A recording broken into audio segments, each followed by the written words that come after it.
Bismillahirrahmanirrahim. Assalamu alaikum guys. Hope you all are fine. I'm Zohra Mariam and a very warm welcome to all of you in my YouTube channel Knowledge Seekers. Students, जैसा कि आप लोग जानते हो कि मैं आपको tenses के बारे में डिटेल से बता रही हूँ, तो जो आज का टॉपिक है फ्यूचर कॉन्टिन्यूस। ठीक है, मैंने प्रीवियसली आपको बताया present and past, then now future. ठीक हो गया, प्रेजेंट और पास्ट के मैंने डिटेल में सब टेंसेस के बारे में, सेंटेंसेस के बारे में आपको बताया।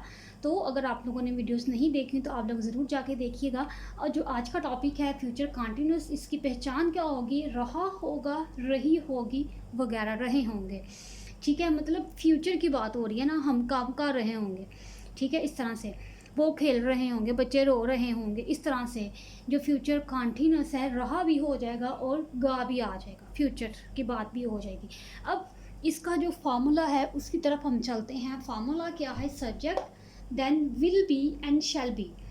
ठीक है, जो फ्यूचर इंडेफिनिट था प्रीवियसली मैंने आपको बताया, उसमें सिर्फ विल और शैल लगना था, लेकिन यहाँ पे विल बी और शैल बी भी है। क्यों? क्योंकि यहाँ पे हमने कॉन्टिन्यूस का फार्मूला, हमने फोर्थ फॉर्म लगानी है। ठीक है, देन हमने फोर्थ फॉर्म लगानी है। फोर्थ फॉर्म आपको पता है कौन सी है? आईएनजी वाली फॉर्म प्लस ऑब्जेक्ट हो गया। ठीक है, अब रूल क्या है इसका? आई और वी के साथ हमने शैल भी लगाना है। देन जो बाकी हैं दे यू ही शी इट वगैरह के साथ हमने विल भी लगाना है।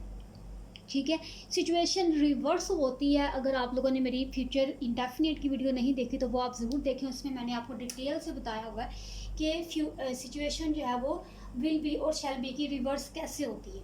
यानी अगर सेंटेंस में किसी चीज़ पर जोर दिया जाए, कोई पुख्ता इरादा किया जाए, तो हम आई और वी के साथ विल भी लगा लेते हैं।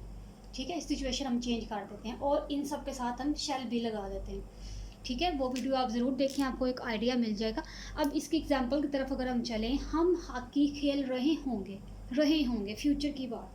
We shall be playing hockey, हम हॉकी खेल रहे होंगे। शैल बी, वी के साथ शैल बी आ गया। तुम खत लिख रहे होगे, you will be writing a letter, तुम खत लिख रहे होगे। जुलूस शहर से गुजर रहा होगा, the procession will be passing in the city. जुलूस जो है मीन्स प्रोसेशन जो है वो सिटी से, शहर से गुजर रहा होगा। ठीक है जी, विल बी और शैल बी का यूज़ आपको पता चल गया। अब इसी के ऊपर मैं आपको इसका नेगेटिव पार्ट बताती हूँ कि अगर हमने इसको नेगेटिविटी की तरफ लेकर जाना है तो हम इसको कैसे यूज़ करेंगे। सेम फार्मूला, कुछ भी चेंज नहीं करना, लेकिन स्लाइड सा हमने वर्ड एक ऐड करना है। वो क्या होगा? Not, will not be, shall not be. Shall और विल के बाद हम नॉट लगाएंगे, देन हम बी लगा देंगे। अब इसकी तरफ अगर हम चलें, हम हॉकी नहीं खेल रहे होंगे। वी शैल नॉट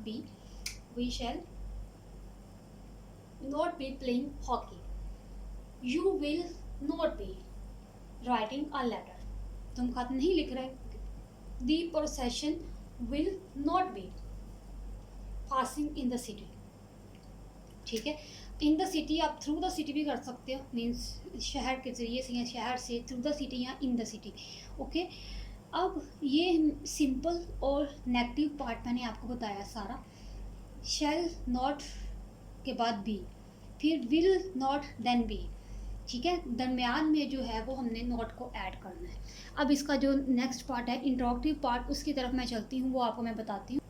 ओके जी, अब इंट्रोगेटिव पार्ट की तरफ चलते हैं। आपको पता है कि इंट्रोगेटिव में क्वेश्चन क्या जाता है? क्या, कब, कैसे, क्यों, इस तरह का हमसे पूछा जाता है कि क्या ऐसे होगा।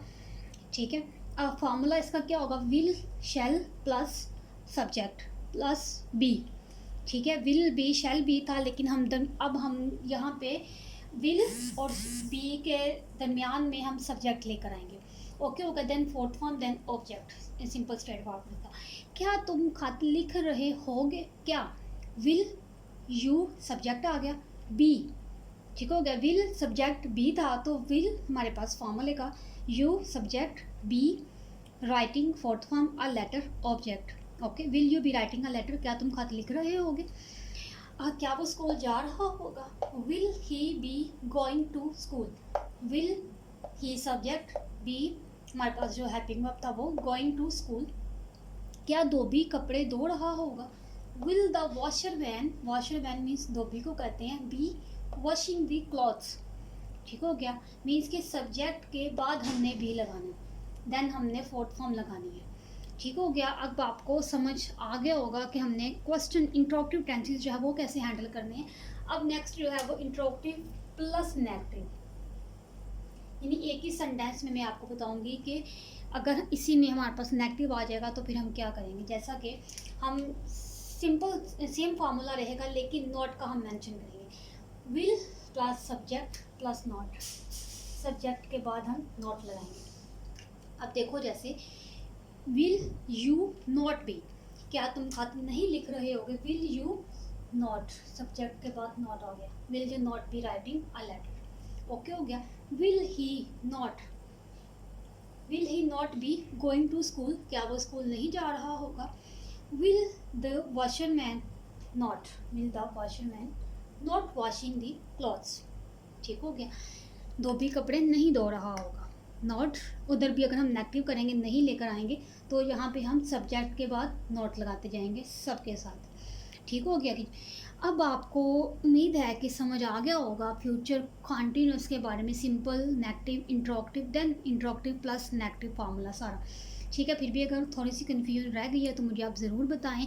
तब तक अल्लाह हाफिज़, just take care and just wait for my next video. Okay.